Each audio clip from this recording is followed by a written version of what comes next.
ancaman bagi mengupat.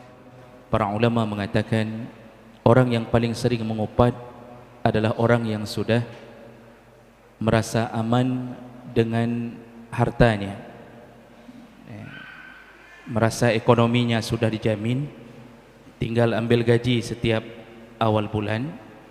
Orang-orang yang punya harta lebih cenderung punya banyak waktu untuk mengupat dibandingkan orang yang tidak punya harta. Karena orang yang tidak punya harta disibukkan dengan mencari sesuap nasi, walaupun pingin mengupat tapi tidak sempat. Makanya Allah mengatakan allazi jama'a malahu wa 'addada. Nah, di situ kita berakhir pembahasan kita di minggu yang lalu. Lalu Allah mengatakan yahsabu anna malahu akhlada. Mereka mengira bahwa harta yang mereka kumpulkan mengekalkan mereka. Nah, ini Allah ingin mengatakan, wahai orang-orang yang suka mengumpulkan harta dan suka mengupat, jangan mengira hartamu menyelamatkan engkau dari neraka. Artinya ada dosa yang dibawa oleh orang-orang yang punya harta, yaitu suka mengupat. Jangan mengira hartamu menyelamatkan engkau dari upatan itu. Kalau di dunia masuk pengadilan gara-gara kita diadukan oleh seseorang yang jadi korban upatan kita, mungkin kita bisa menang dengan harta. Tinggal sogok hakim, sogok jaksa, lewat pengacara, kita mungkin bisa menang. Tetapi tidak di hadapan Allah. Makanya Allah mengatakan jangan mengira hartamu bisa menyelamatkan engkau dan bisa kekal untukmu. Kalla, sekali-sekali tidak, kata Allah. Jadi Allah kalau sudah memakai kalla, itu tidak ada harapan. Lalu Allah mengatakan la yumbazanna fil hutamah. Semua yang ahli ngupat, semua yang suka mengupat, hobi mengupat, di akhirat nanti la yumbazanna, dia akan dicampakkan. Kalimat imbaza yambazu itu bukan mencampakkan dengan gaya biasa, tapi mencampakkan dengan rasa jijik. Kita buang sampah, kita letakkan baik-baik di dalam tong sampah, atau kita melempar batu, itu biasa istilah digunakan dengan rama yarmi, melempar. Tapi ketika Allah memakai kalimat imbaza, itu maksudnya mencampakkan sesuatu yang kita sendiri jijik melihatnya. Sama seperti orang membuang genehaknya, dahaknya. Jadi waktu dia buang dahaknya, dia tidak ingin dahak itu kembali kepadanya. Kalau lengket saja di baju, dia sendiri muntah lihat dahaknya sendiri. Makanya orang yang mengupat itu nanti ketika dicampakkan ke dalam neraka, itu bukan dengan cara baik-baik, dicampakkan dengan cara yang paling keji, paling buruk.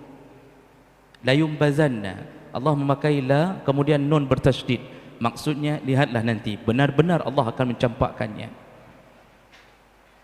Kemana dicampakkan? Fil hutamah, ke dalam neraka yang bernama hutamah. Jadi kalau begitu ternyata ada neraka khusus VIP bagi para pengupat. Disediakan neraka khusus untuk para pengupat dan pengejek. Maka jangan fikir kerja ini adalah kerja biasa. Hutamah itu dari bahasa hatamah, artinya menghancurkan sehabis-habis hancur. Hutam itu menghancurkan, kalau bahasa kita tek-tek, dihancurkan seperti jadi tepung. Maka neraka itu disebut hutamah karena dia menghancurkan penghuninya. Ini yang patut kita sadari, bahwa ternyata mengupat itu bukan perkara yang dianggap remeh, karena Allah menyediakan neraka khusus untuk para pengupat. Nah, kemudian Allah mengatakan kalla la yumbazanna fil hutamah wa ma adraka mal hutamah. Allah mulai bertanya, tahukah engkau apa itu neraka hutamah? Jemaah menekan Allah, ciri-ciri Allah kalau bicara ketika memakai kalimat wama adraka, itu pertanyaan yang selalu tidak ada jawaban. Semua ayat kalau sudah memakai kalimat wama adraka, itu tidak ada jawaban. Yang tahu cuma Allah. Maka Allah bertanya, wama adraka mal hutamah, tahukah engkau apa itu neraka hutamah? Kadang-kadang Allah bertanya, wama adraka mal qari'ah, wama adraka mal qari'ah, tahukah engkau bagaimana terjadinya kiamat? Tidak tahu. Wama adraka ma lailatul qadar, tahukah engkau bagaimana lailatul qadar? Tidak tahu. Cuma Allah yang tahu. Maka kali ini Allah ingin bertanya sesuatu yang tidak bisa dijawab. Wama adraka mal hutamah, cuma Allah yang tahu hutamah. Maka Allah jawab sendiri. Allah katakan berikutnya, narullahil muqadah, tempat para pengupat yang bernama hutamah, itu isinya adalah api Allah yang menyala-nyala. Tentu kalimat ini terasa biasa, tapi coba fikir baik-baik. Kenapa Allah memakai kalimat api Allah? Bukankah semua api milik Allah? Api di pembakaran sampah kita milik Allah, api dari mecis kita milik Allah, api kompor kita milik Allah. Kenapa Allah harus tambah narullah? Para ulama mensyarah dalam tafsir mereka, Allah ingin mengatakan yang kubakar untuk pengupat nanti, yang galak mengupat dalam dunia, hana taubat dan hana gelaki maaf, dia tidak minta maaf sampai meninggal, dia kubakar bukan dengan api dunia, tapi api akhirat. Rasulullah menjelaskan api di neraka, api di neraka itu 70 marrah, 70 kali lipat lebih panas daripada api dunia. 70 kali lipat lebih panas daripada api dunia. Ada orang yang masih meremehkan, alah 70 kali lipat, bima 80 ikutan. Masya Allah, baru buka rice cooker, asap keluar dari rice cooker, kita langsung mengelakkan wajah kita. Tapi nah muka ada, tidak tahan dengan api rice cooker. Itu belum berapi, cuma asapnya saja. Satu barang lepas dari arang, kita sedang bakar ikan, satu bara lepas dari arang, terpijak di bawah kaki, itu sampai sebulan enggak sembuh-sembuh, keluar air, kemudian sampai infeksi. Masya Allah, menjerit-jerit sampai kita ceraikan isteri gara-gara salah menjerit. Ini hal-hal begini, kita harus sadari api dunia kita tidak tahan. Kenapa kita bakar sampah dengan cara memegang satu kayu, kita tolak-tolak sampahnya? Kenapa tidak pakai kaki saja ke dalam api itu? Yang api dunia tidak tahan, maka hati-hati dengan api Allah. Api Allah 70 kali lipat. Hari ini semua orang meremehkan, yang tidak salat, yang duduk di kedai kopi meninggalkan kewajiban kepada Allah, semua meremehkan api Allah. Yang menzina, yang remaja pakai baju ketat, yang punya pacar, yang menggendong pacar orang, yang mengambil istri orang, yang istri mengambil suami orang, semua tidak percaya tentang api Allah. Maka Nabi menjelaskan 70 kali lipat. Lalu Allah mengatakan, jadi isi hutamah itu narullah, api Allah, al-muqadah, menyala-nyala. Maksud muqad itu tidak pernah padam. Neraka itu tidak pernah padam. Kalau api kita padam, kebakaran sehebat manapun padam, enggak datang pemadam pun padam sendiri dia, hana pelai baju. Tapi api Allah muqad, tidak pernah padam. Narullahil muqadah allati tattali' ala al-afidah, dan api itu naik sampai ke afidah. Fuad, afidah, kita punya kalbun, seonggok daging, itu namanya kalbun, hati. Dalam daging itu ada intinya, disebut dengan nurani atau sanubari. Sanubari itu disebut fuad, afidah. Dialah yang menggerakkan gerakan hati. Apa kata Allah? Api di dalam neraka hutamah bagi para pengupat, semua para pengupat dibakar sampai ke afidah. Kenapa Allah menyebutkan afidah? Bukankah orang kalau sudah masuk neraka hangus, lalu belum mati dihidupkan lagi, belum hidup dimatikan lagi, kan hangus semuanya? Kenapa Allah menyebutkan afidah? Difokuskan ke hati, dibakar hati-hati para pengupat. Maksudnya dulu di dunia mulut kita selalu membakar hati orang. Di neraka rasakanlah hatimu dibakar benar-benar oleh api neraka. Orang mengupat itu kan membakar hati orang. Kalau ada yang membisikkan ke kita, Ustaz, ada yang ngupat ke Ustaz, itu baru bilang ada yang ngupat ke Ustaz, golong ke pegahurung, ini sudah mulai panas nih. Lalu kita mulai bertanya, kalau disebutkan orang, maka kita sudah persiapkan, pulang, ambil parang, asah. Kalau yang tidak beriman, pergi ke dukun, mulai memainkan. Kita panas. Itu contoh. Maka orang mengupat suka membakar hati orang. Di neraka hatinya yang dibakar oleh Allah, benar-benar dibakar oleh Allah, dipanaskan oleh Allah sampai menjelang hangus. La yamutu fiha wa la yahya, tidak hidup tidak mati sampai sesuai dengan dosanya.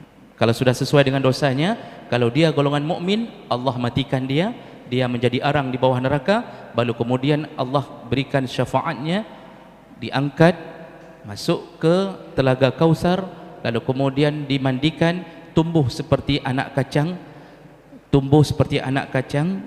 yang warnanya lagi anak kacang, warna tidak putih sekali tapi coklat kehijau-hijauan.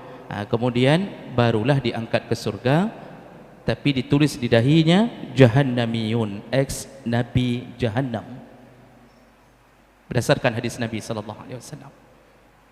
Maka hati-hati, allati tattali' 'alal afidah innaha 'alaihim mu'sadah.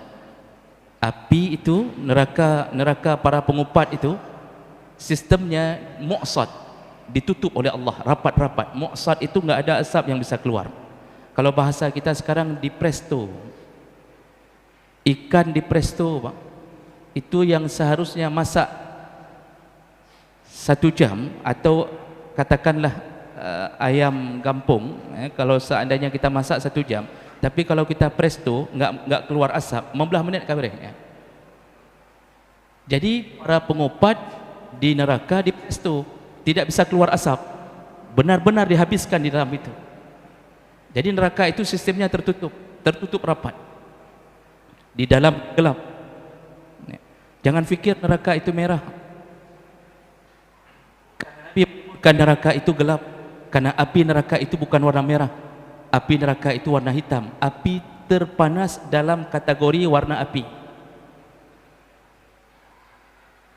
Innaha 'alaihim mu'sadah fi 'amadim mumaddadah. Bagaimana keadaan para pengupat setelah dikurung oleh Allah dalam neraka? Mereka digantung di tiang-tiang, fi 'amadin mumaddadah, diikat di tiang-tiang, jadi tidak bisa bergerak. Terima hukuman Allah akibat mulut suka mengupat saudara sesama muslim. Maka ji baik fikir haya, baik fikir hebat tat bak but mengupat gopnya, baik je kelazat. Jadi jemaah melakukan Allah, ini bahayanya menjadi pengupat yang tidak menjaga lisannya. Jadi kalau kita duduk-duduk, ada 6 tempat yang dibolehkan untuk mengupat. Jadi mengupat itu semuanya dosa besar. Tetapi ternyata para ulama menjelaskan bahawa ada 6 model dibolehkan mengupat. Ini dikutip dari kitab Riyadhus Shalihin, perkataan dari Imam Nawawi rahimahullah. Kapan kita boleh mengupat? Tubahul ghibah fi sittati mawatin.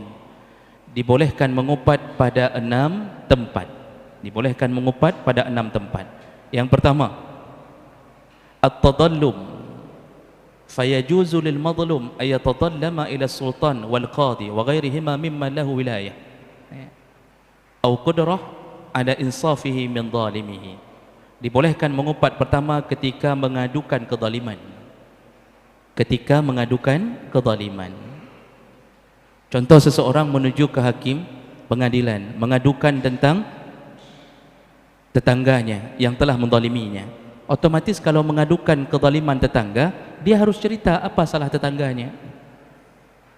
Maka di saat itu bukan memburuk-burukkan tetangga, tapi mengadukan kezaliman kepada seorang hakim. Makanya di sini fungsi saksi dibolehkan membongkar yang sebenarnya, tidak berdosa. Suami boleh mengadukan kepada hakim tentang keburukan istrinya. ketika diundang oleh hakim, kenapa istri minta fasakh? Istri pun boleh mengadukan keburukan suaminya kepada hakim kalau terjadi kezaliman, ya, misal dipukul, ditendang-tendang, ya. Ini ngupat pertama yang dibolehkan. Jadi waktu kita adukan, otomatis kita mengupat, kita sebutkan keburukannya, long dipoh di uronyan, hanairah mayang hana, habis dibongkar aib suaminya. Boleh kalau terzalimi. Nah, ini ngupat yang pertama yang dibolehkan. Yang kedua, al-isti'anah ala taghyir al-munkar, memohon pertolongan kepada orang yang berkuasa untuk mencegah kemungkaran. Kita melapor ke Pak Kecik, anak kos di samping saya itu sudah mulai bawa perempuan ke dalam, mereka begini. Kita mulai mengadukan semua keburukan agar Pak Kecik bertindak untuk mengambil keputusan menghilangkan kemungkaran itu. Di situ tidak disebut mengupat, dibolehkan. Jadi meminta tolong agar kemungkaran bisa hilang. Jadi semua yang kita sifatkan dengan kemungkaran adalah dosa-dosa besar. Boleh tidak melapor orang berzina lalu kita sebutkan aibnya? Boleh, dibolehkan dengan niat agar diambil tindakan supaya menghilangkan kemungkaran itu. Melaporkan bandit, melaporkan perampok, melaporkan pencuri, melaporkan semua orang yang ahli sabu-sabu di samping rumah kita, itu semua dibolehkan. Dan itu mengupat tapi dibolehkan. Yang ketiga, al-istifta, fayaqulu lil mufti dhalamani abi atau akhi wa nahwa zalik, yaitu mencari solusi hukum, mencari fatwa.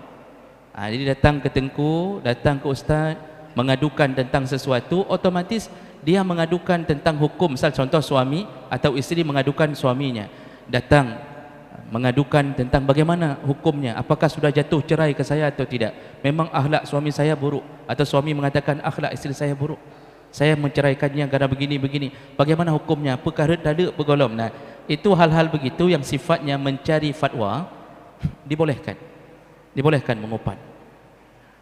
Ayam tetangga masuk ke rumah kita, makan di sana, di sini.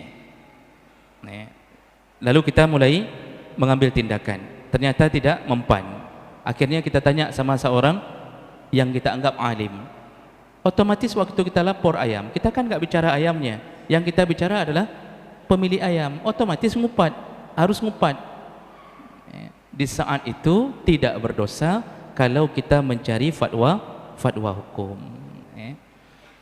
Baik, kemudian yang keempat, dibolehkan mengupat tahzir al-muslimin minasyarri wa nasihatihim. Dibolehkan mengupat kepada seseorang ahli maksiat agar orang lain tahu tentang kejahatan orang tersebut. Seperti Allah mengupat Fir'aun. Kalau mengupat diharamkan, sungguh Allah tidak akan mengupat Fir'aun. Tapi Allah mengupat Fir'aun. Fir'aun kan mati, gupat oleh Allah. Tapi bahasa ini tentu kita tidak sebut Allah mengupat, tapi membuktikan yang buruk perangainya, menjadi orang jahat, boleh dibicarakan agar orang tahu tentang kejahatannya, supaya orang tidak terjebak ke dalam kejahatannya. Contoh, kita mengatakan ke anak kita, jangan bergaul sama fulan, jangan baik kamu main dengan fulan, itu dia sabu-sabu, orangnya jahat, tidak pernah solat. Kita mulai mengupat anak tetangga, kita mulai mengatakan jangan main ke rumah itu orangnya jahat, kan ngupat itu. Tetapi kita mengatakan itu dengan niat agar anak kita tidak jatuh ke dalam maksiat itu. Kita mengingatkan orang di kampung, jangan pancuri, jangan pancuri. Begitu ada orang masuk ke kampung kita, kita langsung katakan itu pencuri itu ngupat, tetapi dibolehkan supaya orang tahu bahwa dia pencuri. Nah, jadi jemaah belakang Allah, ini termasuklah di dalam urusan minha jarahul majruhin minar ruwat wasyuhud. Kerja orang hadis dalam dunia hadis itu juga ada ngupat. Imam Bukhari mengupat, Imam Muslim mengupat, An-Nasai mengupat, Tirmizi mengupat. Tapi ngupat apa? Mereka mengatakan jangan terima hadis dari fulan, fulan orangnya kurang kurang baik, orangnya suka berbohong. Itu dalam hadis disebutkan. Kalau itu enggak disebutkan, orang tidak tahu bahwa hadis itu telah dipalsukan. Maka perlu menyebutkan ada rawi-rawi yang berbohong. Maka semua ahlul hadis itu kebiasaannya mengupat, tapi mengupat itu mengupat untuk menjelaskan ke orang, hati-hati kalau terima hadis yang ada nama fulan, dia biasanya suka memalsukan hadis. Dibolehkan dan tidak berdosa. Nah, itu jadi mengingatkan orang tentang keburukan. Termasuklah fi musahara wa minha musyawaratu fi musaharati insan. Dibolehkan mengupat ketika bermusyawarah dalam menikahkan seseorang atau menerima lamaran seseorang.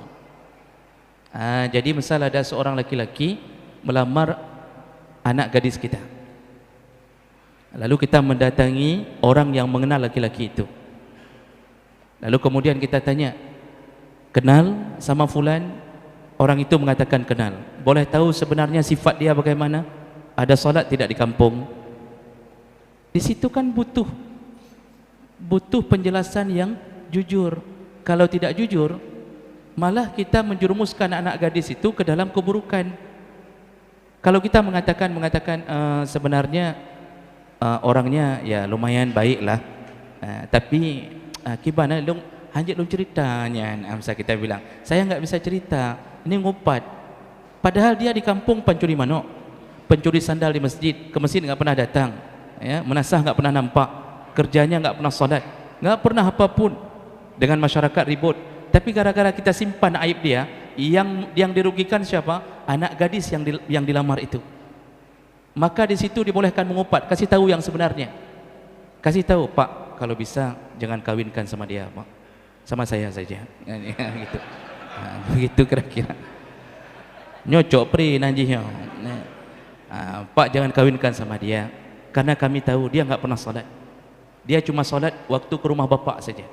Coba suruh salat maghrib 4 rakaat dia salat. Dia itu di kampung begini, nyan jid pegahnya. Jangan simpan, rugi anak orang, hancur hidup anak orang. Gara-gara kita simpan rahasia yang kita pikir mengupat. Itu mengupat cuma dibolehkan membongkar aib supaya anak orang tidak jatuh ke dalam keburukan. Jadi Bapak Ibu, jangan sampai kalau ada orang tanya sama kita, "Elong nak berkahwin dengan fulan?" "Nah, turi fulan." "Oh, turi. Kenal sama fulan?" "Kenal." "Kayak mana orangnya?" Kasih tahu terus kayak mana orangnya. Tapi hati-hati. Tipis sekali perbedaannya antara mengupat yang dibolehkan dengan tidak. Kadang-kadang kita ada kebencian pribadi kepada orang tersebut. Yang dibolehkan yang mana? Hanya aib yang berbahaya bagi dia, yang berbahaya bagi anak gadis itu. Enggak boleh lebih. Kadang-kadang kita tambah-tambahi karena kita benci. Pernah urusan sama kita, itu kita habiskan sampai cerita mamak bapaknya, nek ipalih mandu. Nya hanjutnya itu enggak boleh sampai ke situ karena enggak ada urusan dengan itu. Jadi tipis sekali nih antara mengupat yang dibolehkan dengan tidak. Jangan masuk ke ranah yang orang enggak perlu tahu masalah itu. Walaupun cuma kita yang tahu. Nah, baik, itu yang keempat. Yang kelima, dibolehkan mengupat ayakuna mujahiran bi fisqihi aw bid'atihi kal mujahir bi syurbil khamar. Dibolehkan mengupat orang yang telah memamerkan dosa, bangga dengan dosa, bangga dengan perbuatan dosa dan bid'ahnya. Ya. Jadi contoh kita mengupat preman, tapi dia sendiri bangga. Kita mengupat orang yang membangga-banggakan diri dalam korupsi. Kita mengupat para pemimpin yang tidak malu lagi, tidak hana malele. Ya. Sudah jelas-jelas menghina Islam tetap bangga. Ini yang model-model begini boleh diupat seperti Allah menyebut-nyebut tentang Qarun, Fir'aun, Haman, Namrud, dibolehkan untuk membicarakannya. Tujuan niatnya adalah agar kita tidak terjatuh ke dalam keburukan dia. Jadi sekaligus memberitahu orang ini bukan orang yang baik untuk dijadikan suri tauladan. Nah, baik. Yang terakhir, dibolehkan mengupat yang keenam adalah at-ta'rif, yaitu ketika memberitahu tentang identitas seseorang. Fa iza kana al-insan ma'rufan bil laqab kal a'mash wal a'rad wal asam wal a'ma wal ahwaj. Ada orang yang enggak bisa diberitahu tentang identitasnya kecuali menyebutkan aibnya. Seperti yang buta sebelah, yang tuli, kemudian yang bisu, yang pincang, capi. Misal ada orang nanya di jalan, ketemu kita, Assalamualaikum Pak. Waalaikumsalam. Pak, boleh tahu rumah Abdullah? Kita bilang di kampung ini ada 3 Abdullah. Abdullah mana? Dia menyebutkan Abdullah Ahmad. Ada 2 orang Abdullah Ahmad di sini. Yang mana? Dia udah mulai bingung. Yang matanya kirum, yang matanya juling. Kita mulai mengupat tuh. Kalau dia tahu kita sebut juling, dia marah. Tapi kita terpaksa memberitahu untuk supaya orang kasih tahu bahwa yang kita maksud adalah Abdullah Ahmad yang juling. Enggak ada identitas lain. Atau kita bilang yang capiak dia bacuk, punya gejak capiak dia sedikit. Atau kita bilang orangnya agak pendek. Ada kita bilang orangnya terlalu tinggi, lagi pohon kelapa. Atau kita bilang ini memberitahu aib orang. Tapi dibolehkan ketika enggak ada lain yang bisa kita jadikan identitas untuk mengenal seseorang. Kan kita kalau bicara sesama kita apa? Yang mana? Muhammad yang 4. Alah Muhammad yang hitam kelatnya, Muhammad yang hitam kelat. Itu boleh di saat bukan bermaksud mengejeknya, tapi identitas yang bisa dikenal bahwa dia itu orangnya begini, yang botak, yang hidung pesek. Itu di saat itu. Tapi kalau enggak ditanya jangan. Kalau orang itu sudah kenal, sudah cukup, enggak usah ditambahi sendiri. Nah, inilah 6 perkara yang disebutkan oleh Imam Nawawi dan belum ada ulama yang membantahnya. Belum ada ulama yang membantah perkataan Imam Nawawi ini. 6 tempat dibolehkan mengupat. Mudah-mudahan kita tidak mencari-cari 6 tempat ini. Baik, saya berhenti dulu. Ada waktu 4 menit, berapa menit? 8 menit. Silahkan kalau ada hal yang ingin ditanyakan. Silahkan.